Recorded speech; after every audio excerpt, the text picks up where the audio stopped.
If sex feels more like a chore and not a gift, then you're not broken. You've just been misled. For many Christian wives, sex has been something to give and not enjoy, something to endure and not to delight in. But what if the truth is God designed sex not as a duty, but as something that's good and joyful and sacred and a place of connection? In today's episode, we are unpacking the lies. We are going to replace those lies with what God says about intimacy. And this truth could be exactly what you need to give your heart permission to enjoy intimacy. This could be the very thing that you're longing for. The question we're answering is, why does sex feel wrong, and could what God says about sex surprise you? This is actually episode 2 in the Permission to Enjoy Intimacy series. And in episode 1, we unpacked those negative messages. Some of them are clear, some of them were not even spoken, but you picked up on it. So if you haven't watched that yet, you may want to go back now so you can go through some of those reflection questions and get you started. And you can identify your view of sex. But if you are ready to move forward, then we're going to look at those old beliefs and compare them to God's truth. So let's debunk some of the lies, those false teachings versus biblical truths. I have just 3. There are so many more, but let's get started. Lie number 1, sex is just for men, where the truth is God created sex for mutual pleasure, unity, intimacy. It honors both the husband and the wife in sexual connection, and no one is supposed to be a passive participant. We don't want anybody dominating. We don't want anybody just checking out and providing a body. We, as husbands and wives, are both invited. Lie number 2, desire is sinful, where the truth is God created desire and pleasure. My goodness, there is a spot on the woman's body, and the only purpose it serves is for pleasure. Hey, and that is God's design. So he was definitely saying that it was good. And we are not participating in lust because in marriage, this sexual experience is rooted in love. It's in covenant with God's design and holiness, and we are reflecting everything that God made us to be. The third lie gets a lot of pushback, and that is your body isn't yours anymore. The truth is, 1 Corinthians 7:3 only describes sexual intimacy from a place of mutually taking care of one another. It's not about being selfish. It's not about obligation. It's not about ownership.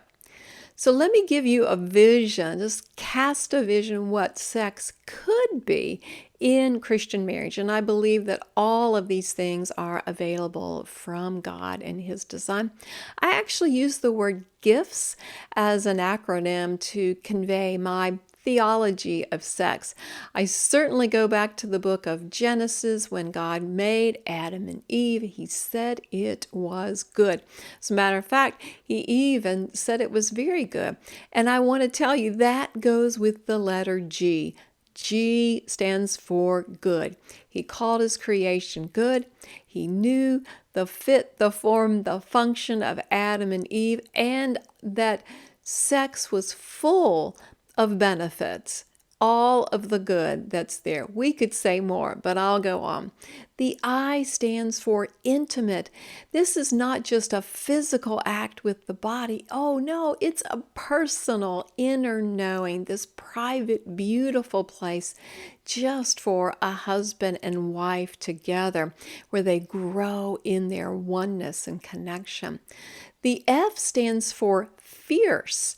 And that's because there's unity that comes out of sexual intimacy. It makes your marriage strong. There's a bond there that just creates you as this force to be reckoned with. You know, that's the strength that you need when the things of this world come against you, or hey, even when you or your spouse mess up. If you already have that place of strength and bond, then you will be able to face the problems easier. The T stands for timeless, and I see the whole spectrum here. On one end, it's childlike wonder and exploration in sex that we can be carefree and just enjoy one another, enjoy the moment.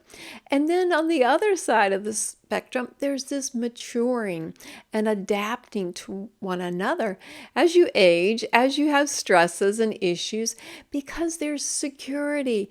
This isn't a one-night stand. This is a lifetime of love that you are building with each other.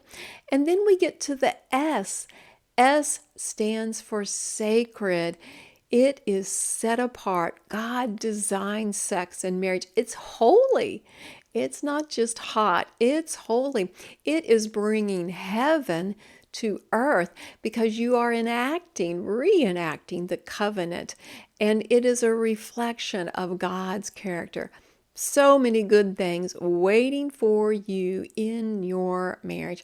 I want to give you a scripture snapshot to add to your understanding here. And just remember, everything that we see in scripture describes sexual intimacy and marriage as mutually satisfying and respectful. So we can go back to Song of Solomon in the Old Testament, chapter 7, verse 10, that I belong to my beloved and his desire is for me. We can look at Proverbs 5, 18 and 19. You are really going to want to read this one. It is describing that physical love in marriage for delight, for pleasure. I mean, her breasts just satisfy him. There is this secret place of love and joy and passion. Ephesians 5:21.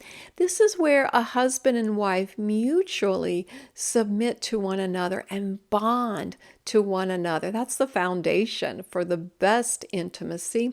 And then Colossians 3:18 through 19. I love this.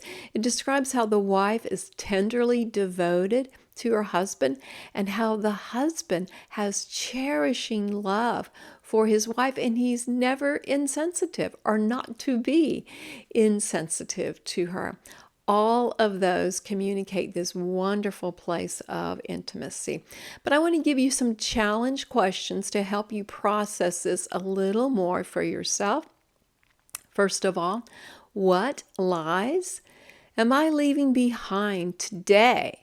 And it might be one that we mentioned, or it might be something else that came to mind. Once again, you can always go back to episode 1 if you want some more help with that. The second question, what do I want to believe about sex from this day forward?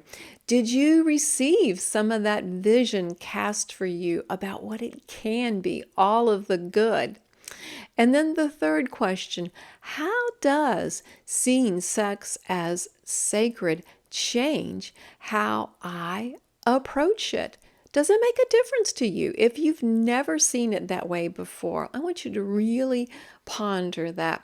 And if this just says, ooh, I want to have more information, well, I invite you to inquire about the Permission to Enjoy Intimacy.